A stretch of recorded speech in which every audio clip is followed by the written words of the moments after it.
Welcome to Viva Physical Media. 1, 1, 1. Rich was just telling us that the batting average, .111, is called the Shithouse. And then he tried to explain to us why that was, but he failed to.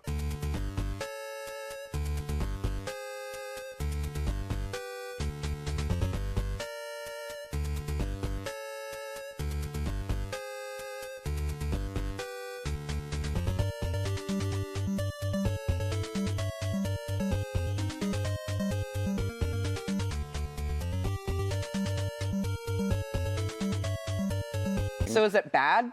Yeah. Then it's bad because You don't want. That's not a very good batting average. Yeah. But for us, but we're batting 1,000. Yeah, here. it's a very great batting average for us because that means we're at episode 111. Yeah. My name's Emalie. This is Matt, and we're here to talk movies. Yes. Do we have any updates to the store? Yes. For the store. On for you. Tuesday the 23rd, there will be a members screening at the Northwest Film Forum. I believe at 7 p.m. of a movie called The Girl Who Leapt Through Time. Oh. Not the animated film from 2006, but the 1983 live-action film from the director Nobuhiko Obayashi, whose debut feature we all know, House. This was the first adaptation of the source material, which is, I believe, a novel. It is also, I was originally going to intro it at that screening, but I am unable to do so.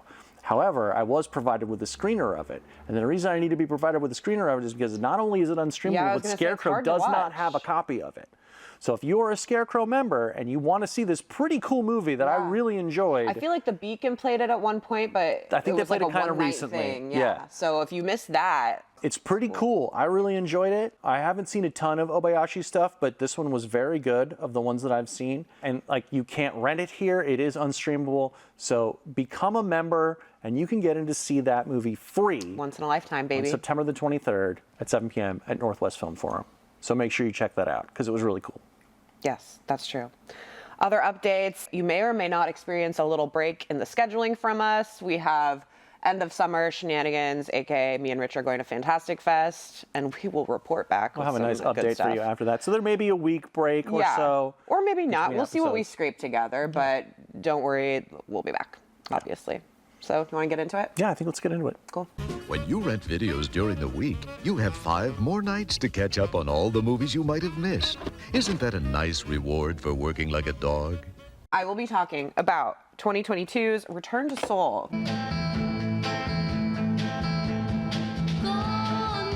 Directed by Davy Chow, starring Park Ji-min in her very first role. This actress is really incredible. This is about a young woman named Freddie. She was born in Seoul and got adopted when she was a baby out to France, so she's grown up in France. She means to be going to Tokyo for some sort of vacation, and her flight gets delayed and she ends up going to Seoul because that's just like the next available thing for her. And she has never been there before. Alors, Freddie, tu ne connais vraiment rien de la Corée? Non, rien. And she meets a young woman who works at the hotel she's staying at who also happens to know French, who is also Korean, and they get to talking and they develop a friendship, and the girl's like, are you here to like look for your adopted parents? No. She doesn't seem super interested in it. So they connect her with the adoption center and they kind of go through the steps and get her in touch with her father. And her father's family lives in a more rural part and it's a very uncomfortable meeting, and they're like very openly regretful about giving her up, almost too touchy-feely.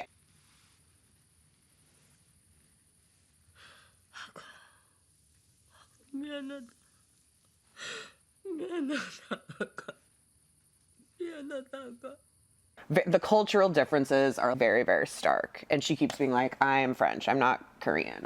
I grew up in France. I am French. I don't need to do any of these cultural customs, any of that.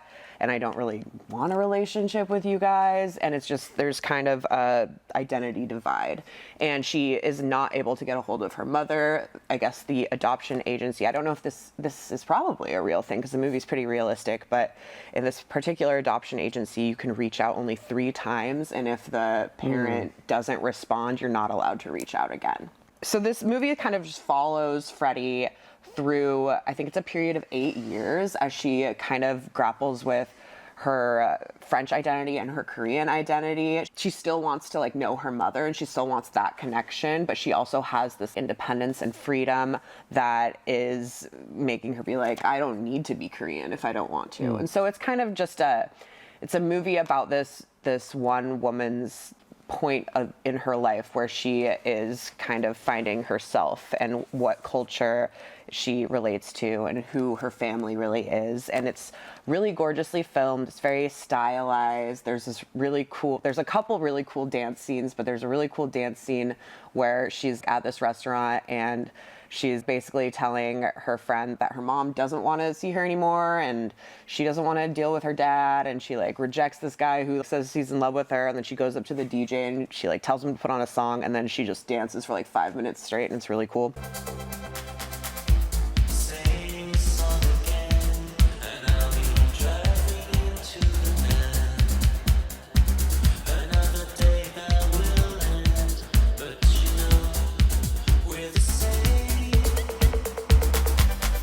Park Ji-min, amazing actress. Davy Chow, I have seen one of his other films, I think at SIFF one time before, and he's a director I want to really look out for because this was really, really awesome. Good movie about identity and like self-preservation, and in this age of isolation is really great character study. So check out Return to Seoul.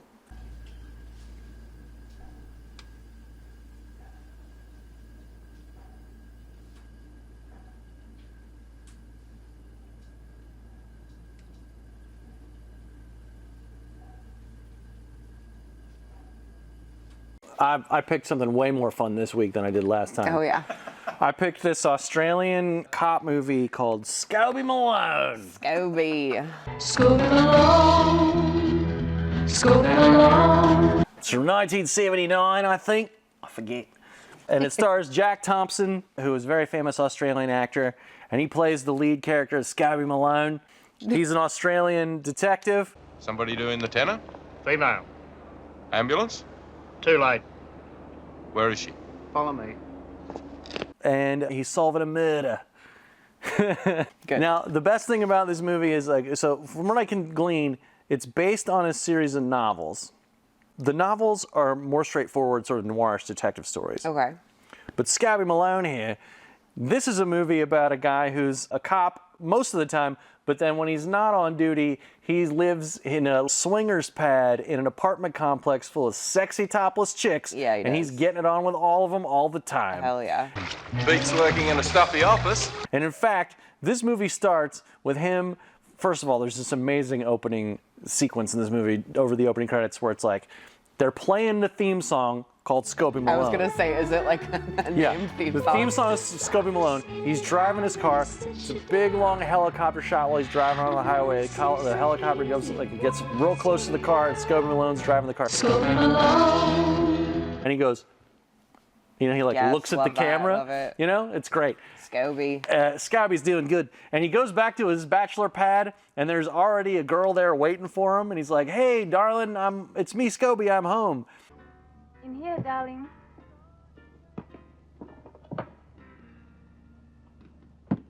Good flight, Susie? Jackie, lover. Jackie?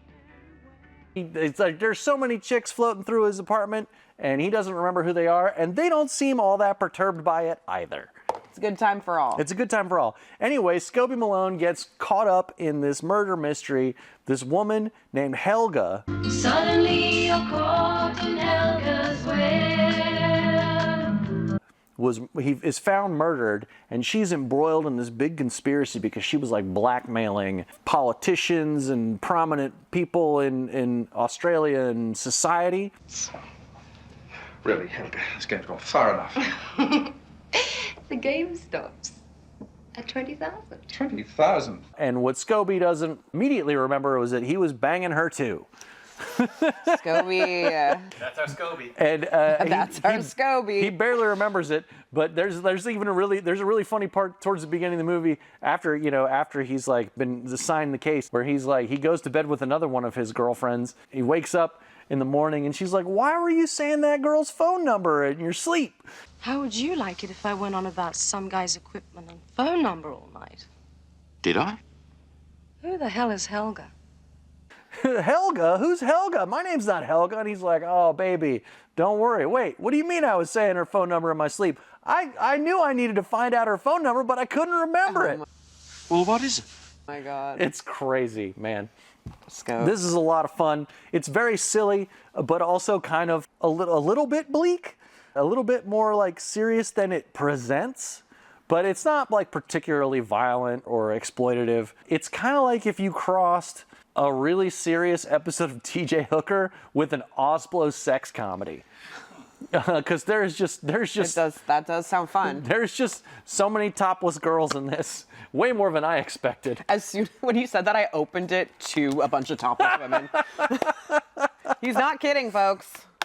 It's kind of the whole reason it exists. I wouldn't say that I was pleasantly surprised by this movie, but it was absolutely not the film I was expecting. I thought I was going to get something a little bit grittier. Yeah. And it has its moments of grittiness, but goofy. mostly it's like kind of a comedy about this ne'er-do-well cop who plays by his own rules, but mostly he's just like too busy boning these chicks to actually investigate the crime.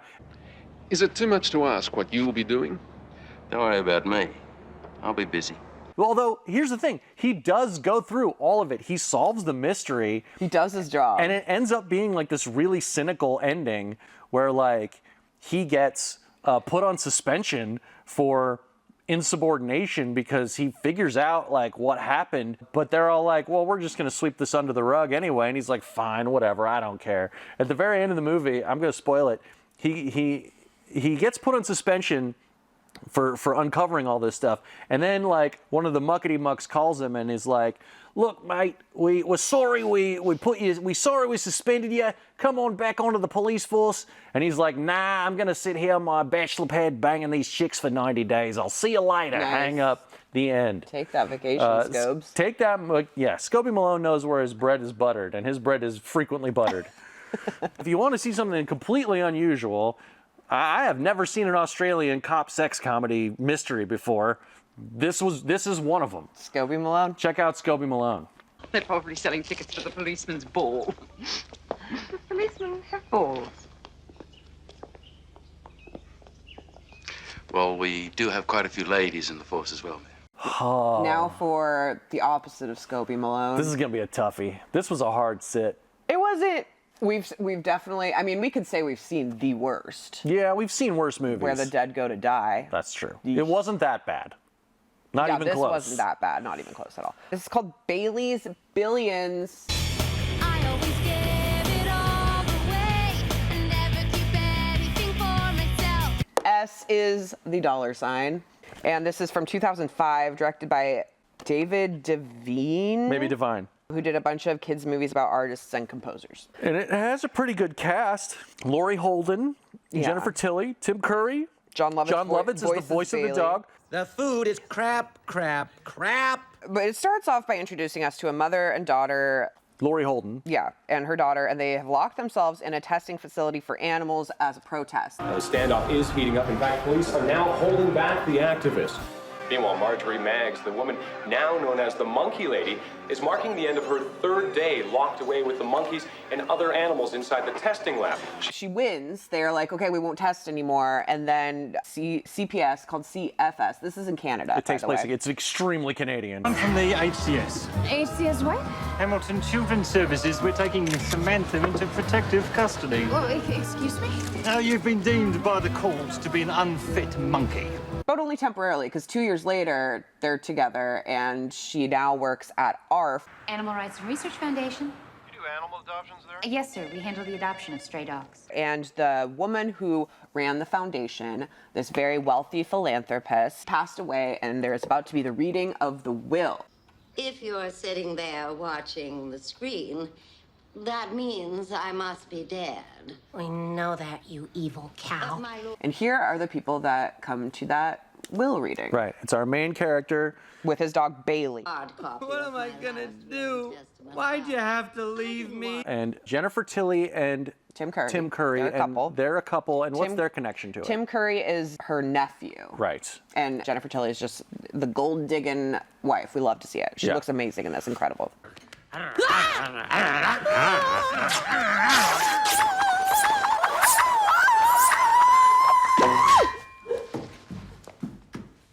Have this fixed. But what happens is Constance leaves all of her money and control of the foundation to Bailey the dog.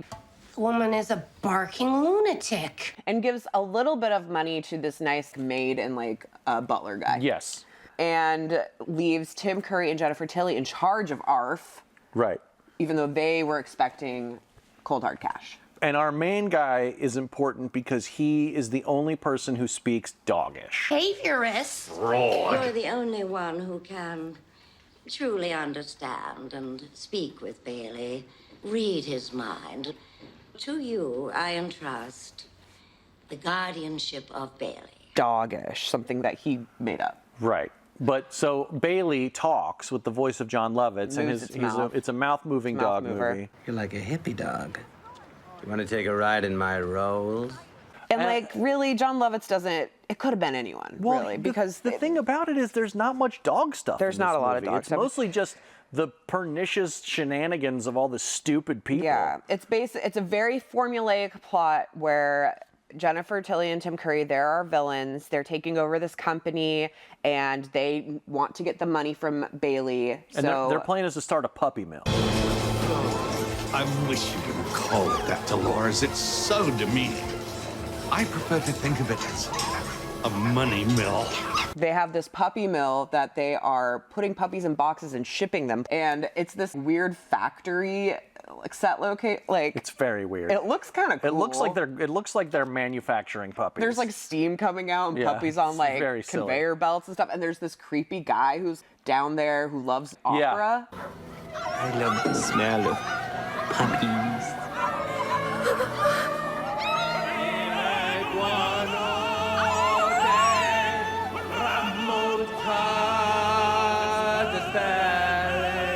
So they want to kidnap Bailey. What did you say? Kidnap him and hold him to ransom.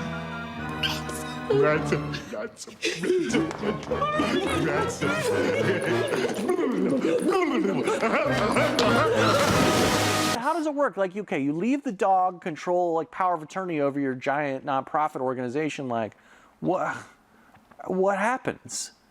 Like, what if you need to make a decision? Do you just like ask the dog and he goes woof? Well, I mean, this one's. I guess that's why we need. Speaks doggish. Yeah, I guess. That's And fucking then ridiculous. and then Bailey, who falls in love with Tessa.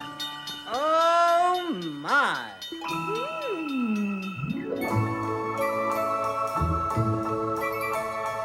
Who is the dog of the mom and daughter.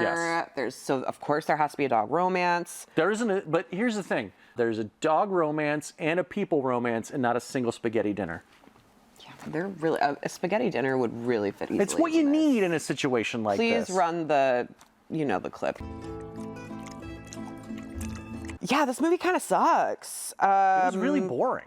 It was pretty boring. I mean, besides like Tim Curry and Jennifer Tilly were really fun to watch. Not like even really fun. They were just like a light. They just bicker enough, and I like seeing both of them. So yeah, that like was Jennifer Tilly painless. like rolls on the floor and like does a lot of like slapsticky stuff. She's got fun and, outfits and she's got some stuff. fun outfits. Tim Curry's exasperated a lot. We love to see it. There's whole chunks of this movie where we're having an important plot scene, and then it'll just cut to like Tim Curry getting tickled by a feather because it's in Jennifer Tilly's hat. Yeah.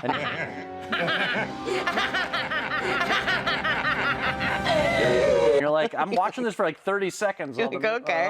Let's go. Oh, man. It's very, very boring. There's not much dog stuff in this. The dogs basically have nothing to do with the plot. They're just like a MacGuffin. There is a scene where he's wearing sunglasses and a baseball hat, but then there's like, it cuts away, and then I swear it's like a stuffed dog wearing the sunglasses and a baseball hat, and then it like cuts back and it is a real dog, and then they do the weird mouth thing. So it's kind of all over the place. Yeah, I don't really have much more to say. At the end of the movie, it all resolves itself, and they end up taking Bailey's billions and all opening, of the puppy mill puppies. And all the puppy mill puppies and opening, which I don't even know where Tim Curry and Jennifer Tilly were getting those puppies, but no, okay. it's totally undisclosed. They open their own like animal sanctuary type thing called Puppy Love Kennels. Which was very nice. It was nice. And you got It to looked see a like little a unorganized, couple of but- shots of a bunch of dogs, Yeah, which that I'm was always cute. happy to Always see. happy to see it. This was, I'd skip this one. Yeah, this was rough. How many And it's kind of paws? hard to see. Yeah, which is like, I'm not mad at it being hard to see because it's like, whatever. How many paws? One. Un paw. I'm giving it 1.5. Don't go out of your way to check out Bailey's Billions. We're not recommending it. Hopefully the next dog movie will be better. I'm sure it won't be very depressing at all because it's got a really uplifting title, Prison Pups. I actually think this is going to be really uplifting because I really hope so. I think it might be a tearjerker too. Oof. I don't know. I want to get into more of these dog documentaries. Well, I always forget we have that upstairs. Let's read a little bit about this. Prison Pups follows 4 inmates as they raise and train service dogs for the handicapped. I mean, the last time we did one of these, it was a banger. And the hearing impaired. At Concord Farm, a minimum security facility in Massachusetts, these inmates learn to take on the responsibility of a puppy and find themselves not only a sense of confidence, but also a capacity for nurturing and affection. The experience is profound as they become empowered by their role as trainers. You know what? That sounds great. Yeah.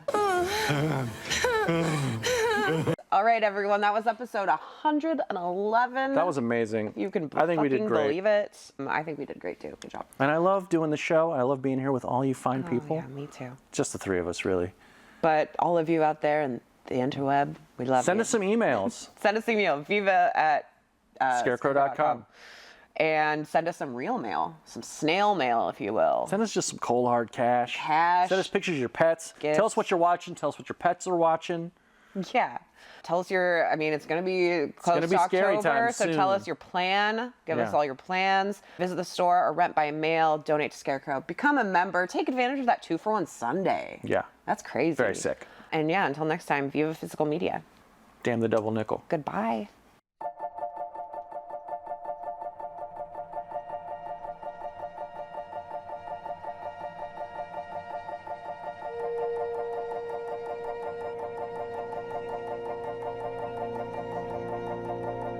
I dislike being researched. I especially dislike being Googled.